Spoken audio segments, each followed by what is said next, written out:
Indian मार्केटसाठी एक थोडी positive news येते ती म्हणजे मॉर्गन स्टॅनलीची. मॉर्गन स्टॅनली आशिया सिंगापूरने 26 सप्टेंबर रोजी ओपन मार्केट ट्रान्झॅक्शनद्वारे गोल्डमॅन सॅक्स कडून जवळपास 201.3 कोटी रुपयांचे शेअर्स खरेदी केले. ज्याच्यामध्ये कंपन्या आहेत BEL असेल, भारती एअरटेल असेल, इटर्नल असेल, पेटीएम असेल, हिरो मोटो, वरुण बेवरेजेस यासह इतर 10 कंपन्यांमध्ये त्यांनी हिस्से विकत घेतलेत. आणि याच्यामध्ये महत्त्वाची गोष्ट म्हणजे ॲक्सिस बँकेमधील जवळपास 91,172 शेअर्स मॉर्गन स्टॅनलीने प्रति शेअर 1,116 रुपयांना विकत घेतलाय, ज्याची नॉर्मली किंमत 10.6 कोटी रुपये इथे होतीये.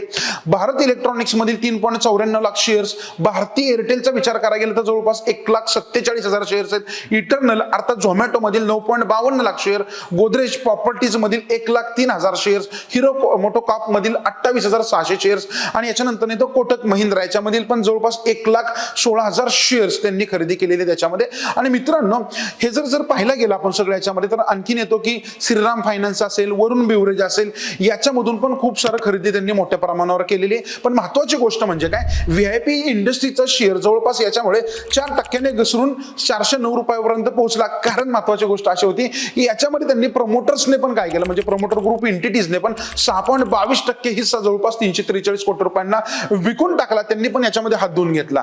तुम्हाला काय वाटतं की भारतीय मार्केटमध्ये ह्याचा किती इम्पॅक्ट होईल? खाली कमेंट करायला विसरू नका.